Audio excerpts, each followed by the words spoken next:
দুপুরের টেবিলে যদি থাকে গরম গরম ভাত, সেই সঙ্গে যদি থাকে চিংড়ি মাছের ভর্তা, কেমন লাগে বলুন তো।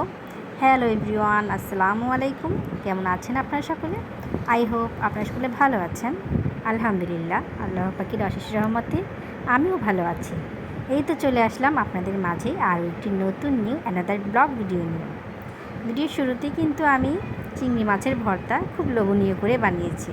তো চিংড়ি মাছের ভর্তা খেতে কিন্তু খুব ভালো লাগে, কিন্তু সময়ের জন্য অলসতা করে কিন্তু করে নেওয়া হয় না। তো আজকে কিন্তু ফাইনালি ভাবলাম আজকে চিংড়ি মাছের ভর্তা আমি কিভাবে বানাবো সেটাই আপনাদের সাথে শেয়ার করব। তো চলুন দেখা যাক আমি কিভাবে চিংড়ি মাছের ভর্তা রেসিপি তৈরি করি, সেটাই আপনাদের সাথে শেয়ার করব। তো আমি কিন্তু আগে থেকেই ভালো করে চিংড়ি মাছগুলো ভালো করে কেটে তারপর আমি সুন্দর করে ধুয়ে নিয়েছি। তো এখানে কিন্তু আরেকবার একটু ভালো পরিষ্কার পানি দিয়ে ভালো করে মাছগুলো ধুয়ে নেব। তো মাছ জিনিসটা এমন একটা জিনিস যেটা আমরা যতটা ধুবো ততটাই পরিষ্কার হবে, খেতেও কিন্তু ভালো লাগবে। তো পরিষ্কার পরিচ্ছন্নতা কিন্তু ইমানের অঙ্গ, সেটা কিন্তু আমরা সকলেই জানি। তো এটার বলে বোঝানোর মতো কোনো কিছু নেই। তো আমি একটা ফ্রাই প্যানের মধ্যে কিছুটা তেল ঢেলে এটা হাই টু লো ফ্লেমে একটু হালকা গরম করে তারপর এর মধ্যে আমি মাছগুলো কিন্তু দিয়ে দেব। তো মাছগুলো কিন্তু একটু ভালো করে ভেজে রাখার পর তারপর কিন্তু আমি কাঁচামরিচগুলো অ্যাড করে নেব। তো আমি কিন্তু এখানে শুকনো মরিচ নিয়েছি জাস্ট কালারের জন্য, আপনারা চাইলে কিন্তু স্কিপ করতে পারেন। আসলে কি, চিংড়ি মাছের ভর্তা যদি কাঁচামরিচ দিয়ে করা যায় আমার খেতে কিন্তু খুব ভালো লাগে।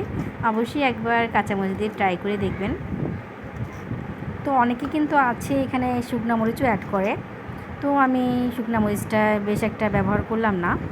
তো মরিচগুলো কিন্তু খুব ঝাল ছিল, আমি কিন্তু সবগুলো মরিচ দিব না, কিছুটা আমি রসুন দিয়ে ভর্তা করব। তো একসাথেই ভেজে নিলাম। তো অল্প অল্প করে ভেজে নেব কী জন্য, তো ভাবলাম একটু একসাথেই ভেজে নিই।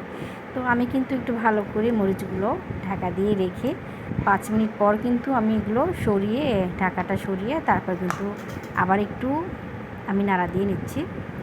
তো মরিচগুলো যতটা নরম হবে, সফট হবে, ভর্তা খেতেও কিন্তু ভালো লাগবে। তো অবশ্যই কিন্তু একবার এভাবে ট্রাই করে দেখবেন। তো আজ যেহেতু চিংড়ি মাছের রেসিপি, সম্পূর্ণ কথাগুলো কিন্তু চিংড়ি মাছের ভর্তা নিয়ে কিন্তু বলবো। তো ভর্তা কিন্তু খেতে ভালো লাগে, আর ভর্তা ভালোবাসার একটা ভর্তা ভালোবাসে না এমন মানুষ খুঁজে পাওয়া যাবে বেশ কম। যদিও ভর্তাটা তৈরি করতে খুব সময় লাগে, কিন্তু সময় নিয়ে কাজটা করলে কিন্তু সময়ের কাজটা কিন্তু ভালোই। তো কষ্টের পরেই কিন্তু সফলতা আসে, সেজন্য কিন্তু কষ্ট করতে হয়। যেহেতু কষ্টের পরে কিন্তু কেষ্ট মিলে, যেমনই আমরা কিছু কিছু ইউটিউবার আপুরা কিন্তু খুব পরিশ্রম করতেছি ইউটিউবে সফল হওয়ার জন্য। জানি না কতটুকু কী হতে পারবো, তারপরে কিন্তু মানুষ কিন্তু ইচ্ছে নিয়ে আশা নিয়েই বাঁচে। তো যাই হোক, আমি কিন্তু কথা বলতে বলতে মাছগুলো ভেজে নিলাম। তারপর শিলপাটায় ভালো করে আগে আমি মরিচগুলো ভালো করে বেটে তারপর কিন্তু এর মধ্যে আমি মাছগুলো অ্যাড করব। তো অনেকে আছে সময়ের জন্য সময়ের কাজটাকে অলসতা করে ব্লেন্ডার করে নেয়, ব্লেন্ডার করে ভর্তাটা তৈরি করে। তো আমি বলবো ব্লেন্ডারের ভর্তাটা কিন্তু বেশ একটা খেতে ভালো লাগে না। তো আপনারা কিন্তু অবশ্যই শিলপাটায় বেটে ভর্তাটা অবশ্যই তৈরি করবেন, কারণ শিলপাতায় ভর্তাটা যদি তৈরি করা হয় খেতে কিন্তু খুব ভালো লাগে। তো যাই হোক, কথা বলতে বলতে কিন্তু অনেক কথাই বলে ফেলছি। তো আমার ভর্তাটা কিন্তু খেতে কিন্তু ভীষণ টেস্টি ছিল, আর দেখতেও কিন্তু অনেকটা লোভনীয় হয়েছে। তো শুকনো মরিচ দেওয়ার কারণে কিন্তু কালারটা এমন হয়েছে। আমি কিন্তু ভর্তাটা কাঁচামরিচ দিয়ে তৈরি করেছি।